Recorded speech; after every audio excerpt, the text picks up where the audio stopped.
আসসালামু আলাইকুম এভরিওয়ান, আশা করি আপনারা সবাই ভালো আছেন। তো আমরা রিসেন্টলি বেশ কিছু ভিডিও শেয়ার করছিলাম যে ইনভার্টারের বিভিন্ন যে টেস্টিং পারপাসে আর কি। তো তারই ধারাবাহিকতায় আজকে আমরা একটা ভিডিও শেয়ার করতে যাচ্ছি ইনভার্টারের লোড টেস্টিং, বা আমরা যে আইপিএস ইউপিএসগুলো ব্যবহার করি তার লোড টেস্টিং এবং তার ভোল্টেজ ইনপুট আউটপুট যে জিনিসগুলো আছে সেগুলো সব কিছু টেস্টিং। ওকে, তো আমরা ফাইনালি একটা ব্যাটারি থেকে এই সিগন্যালটা নিছি আর কি, মানে ডিসি সাপ্লাইটা নিছি। সো এটা একটা 12 ভোল্টের ব্যাটারি এবং হচ্ছে আমাদের 45 অ্যাম্পিয়ার আওয়ার। ওকে, সো ফাইনালি এই পাওয়ারটা আমাদের এইখানে আসছে, যেটা হচ্ছে ফার্স্ট আমাদের এই পজিটিভ তারটা হচ্ছে আমাদের এইখানে কানেক্টেড হয়েছে। দেন হচ্ছে আমাদের নেগেটিভ তারটা হচ্ছে গিয়ে আমাদের গ্রাউন্ডে কানেক্টেড আছে নিচে। এবং ফাইনালি এখানে 12 ভোল্ট যে এসি সিগন্যালটা জেনারেট করতেছে সেটা হচ্ছে আমাদের ট্রান্সফরমারের ইনপুট সাইডে কানেক্টেড হয়েছে। এই 12 ভোল্ট এসি সিগন্যালটাকে ট্রান্সফরমারের মাধ্যমে আমাদের 220 ভোল্ট এসি সিগন্যাল আমরা জেনারেট করতেছি। ওকে, সো এইখানে আমরা ট্রান্সফরমারের এই সাইডে যদি খেয়াল করি যে ব্লু কালার এবং রেড কালারের দুইটা টার্মিনাল আছে, যেটা হচ্ছে আমাদের 220 ভোল্ট আউটপুট সিগন্যাল জেনারেট করছে। এটা আমরা হচ্ছে গিয়ে ইয়ের মাধ্যমে মেজার করছি আর কি। আমাদের যে ভোল্ট মিটার আছে এখানে, সেটা যদি আমরা এখানে দেখি যে 219.4 ভোল্ট দেখাচ্ছে। ঠিক আছে, সেটা আমাদের হচ্ছে দুইটা প্রোব কানেক্ট করা আছে। এখানে লাল একটা প্রোব আমরা দেখতে পারতেছি এবং এখানে হচ্ছে আমরা কালো একটা প্রোব দেখতে পারতেছি। এই প্রোবের মাধ্যমে আমরা ইয়ে করছি। সো আমরা এখন যে কাজটা করব সেটা হচ্ছে যে আমাদের এই আইপিএসে আউটপুটটা একটু টেস্ট করব। সো আমাদের ফাইনালি এইখানে লোড আছে হচ্ছে দুইটা লাইট আছে প্যারালালি কানেক্ট করা আছে। হ্যাঁ, যে সেটা হচ্ছে কি আমাদের 100 ওয়াট এবং 60 ওয়াটের দুইটা light, that means parallelly 160 watt.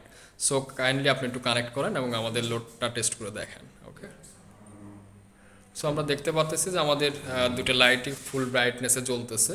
হ্যাঁ, এবং সেটা হচ্ছে কি আমাদের 160 ওয়াট কানেক্টেড আছে। এবং ফাইনালি এখন আমরা যদি এখানকার ভোল্টেজটা দেখি আর কি, সেটা হচ্ছে আমাদের 218 ভোল্ট। হ্যাঁ, 218.5 ভোল্ট, বা আমাদের ভোল্টেজ তেমন একটা চেঞ্জ হয় না। ওকে, যেটা আমাদের বাসা বাড়ির নর্মাল রেটিং আর কি, 218-20 ভোল্ট। ওকে, সো ফাইনালি এখন আমরা আরও একটা জিনিস যেটা দেখবো আর কি, সেটা হচ্ছে গিয়ে আমাদের যে ভোল্টেজের যে ওয়েভ শেপ, যেটা অ্যাজ এ ইঞ্জিনিয়ার আমাদেরকে আসলে ভোল্টেজের ওয়েভ শেপ দেখতে হয়। তার আগে আমি একটা কথা বলি, আচ্ছা লোডটা আপনি কাইন্ডলি ডিসকানেক্ট করেন, যেহেতু আমাদের ব্যাটারি পাওয়ার আপের জায়গা নাই আর কি, সো আমরা লোড পুরাবো না।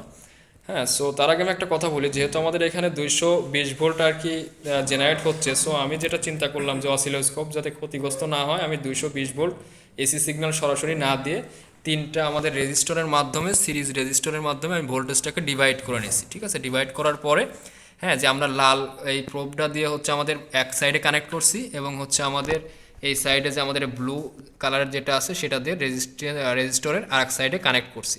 এবং ফাইনালি আমরা অসিলোস্কোপ থেকে সিগন্যাল নিচ্ছি হচ্ছে নিচের যে ইয়াটা আছে, ঠিক আছে, নিচের রেজিস্টরটা একদম লাস্ট রেজিস্টর থেকে, ঠিক আছে, আমরা কানেক্ট করছি আর কি। নেগেটিভ টার্মিনাল ওইটা, আর পজিটিভ টার্মিনালটা হচ্ছে গিয়ে আমাদের এই যে আমাদের অসিলোস্কোপের দুটো সিগন্যাল আমাদের নিয়ে যাচ্ছে। ঠিক আছে, নিয়ে যেয়ে সে ফাইনালি আমাদের ভোল্টেজের ওয়েভ শেপটা সে আমাদের দেখাচ্ছে।